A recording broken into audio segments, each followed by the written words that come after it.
रहेंगे। आपके साथ जो आपके प्लांट्स रहते हैं वो भी हेल्दी होंगे। जिन चीजों को हम वेस्ट समझकर रोजाना फेंक देते हैं, उन्हीं से हम कुछ फर्टिलाइजर्स भी बना सकते हैं। ऐसे कुछ फर्टिलाइजर्स मैं आपको बताऊंगी जो आपकी प्लांट्स की हेल्थ के लिए बहुत अच्छे होंगे। ध्यान रहे कि एक बार में एक फर्टिलाइजर ही यूज कर सकते हैं। दो फर्टिलाइजर के बीच में एटलीस्ट 15 डेज का गैप होना जरूरी है। Number 1 is banana peel fertilizer. Banana peel contains 42% potassium in it, जो प्लांट्स की ग्रोथ के लिए एक इम्पोर्टेंट न्यूट्रिएंट है। अब इस फर्टिलाइजर को बनाने के लिए हम लेंगे 3 से 4 बनाना पील्स, उन्हें स्मॉल पीसेस में कट कर देंगे। कट करने के बाद अब इसको एक ग्लास कंटेनर में डाल देंगे।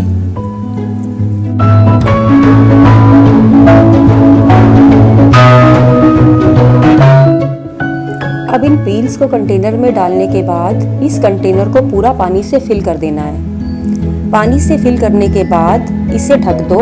ढक कर एटलीस्ट 24 आवर्स के लिए किसी शेडी एरिया में रख दो। और अब 24 घंटे के बाद हमारा फर्टिलाइजर बनकर तैयार है। अब इस तैयार फर्टिलाइजर को एक छन्नी की हेल्प से अलग बर्तन में निकाल लेते हैं।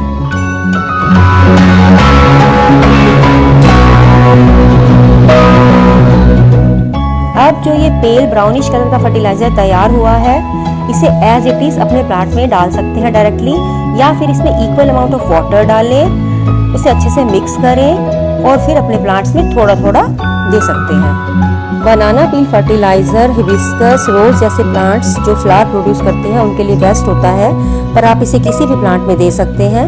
ये प्रोसेस आप हर 15 डेज के बाद रिपीट कर सकते हैं।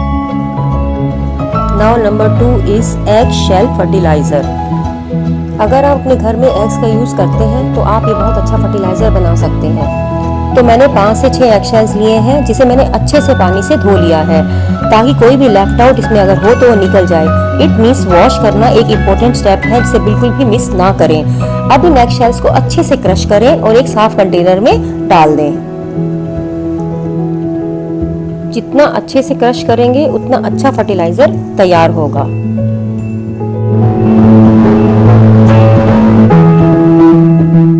अब इस कंटेनर को पानी से फिल करके ढक दो और किसी सेमी शेडी एरिया में एटलीस्ट 3 डेज के लिए रख दो।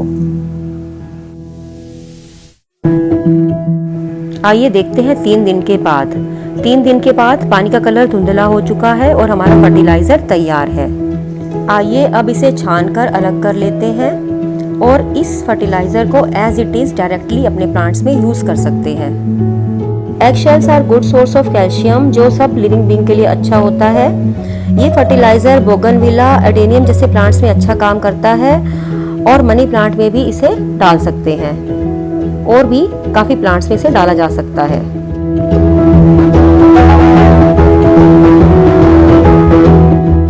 तो अब हम बनाते हैं number 3 onion peel fertiliser. Onions जो हम अपनी लाइफ में रोज यूज करते हैं, उनके पील्स को हम ना फेंक कर ये फर्टिलाइजर तैयार कर सकते हैं।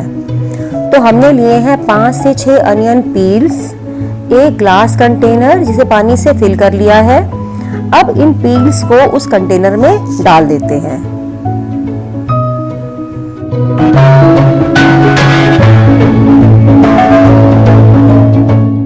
किसी भी बड़े स्पून की हेल्प से अनियन पील्स को अच्छे से पानी में हिलाकर मिक्स कर दो। ढककर किसी शेडी एरिया में एटलीस्ट 24 आवर्स के लिए रख दो। और अब हम मिलेंगे कल इसी समय।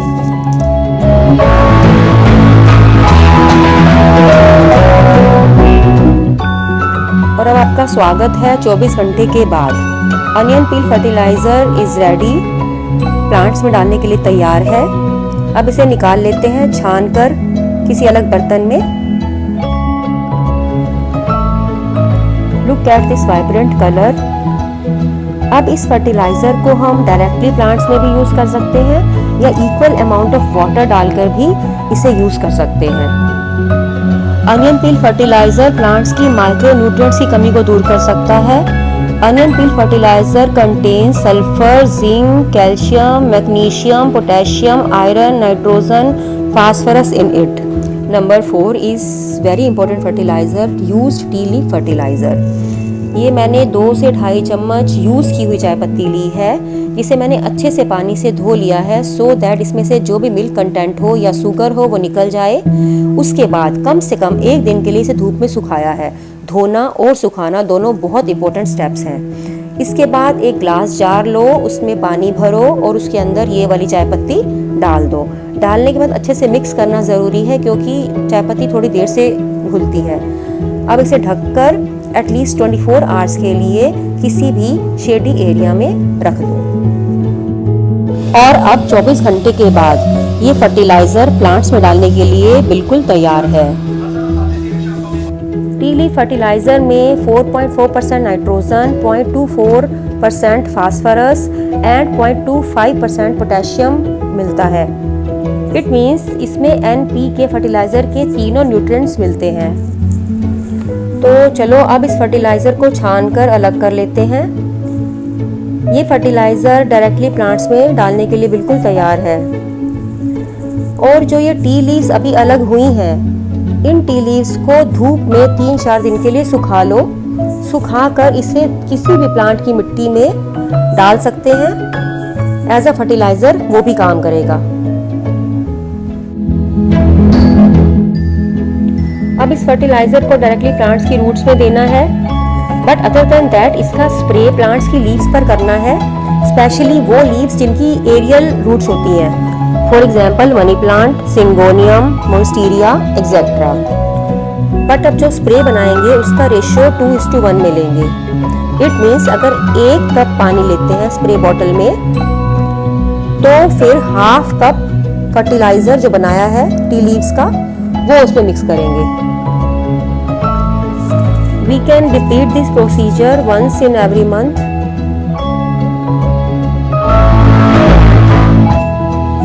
प्लांट की ग्रोथ के लिए सबसे इम्पोर्टेंट होता है नाइट्रोजन, फास्फोरस, पोटेशियम, और जो तीनों इसमें प्रेजेंट हैं। ये fertiliser flower producing plants, fruits producing plants और वेजिटेबल के लिए बहुत अच्छा माना जाता है। क्योंकि इस फर्टिलाइज़र में नाइट्रोजन हाई अमाउंट में प्रेजेंट है, तो जब हम इसका स्प्रे पत्तियों पर करते हैं तो फोटोसिंथेसिस प्रोसेस में हेल्प होती है।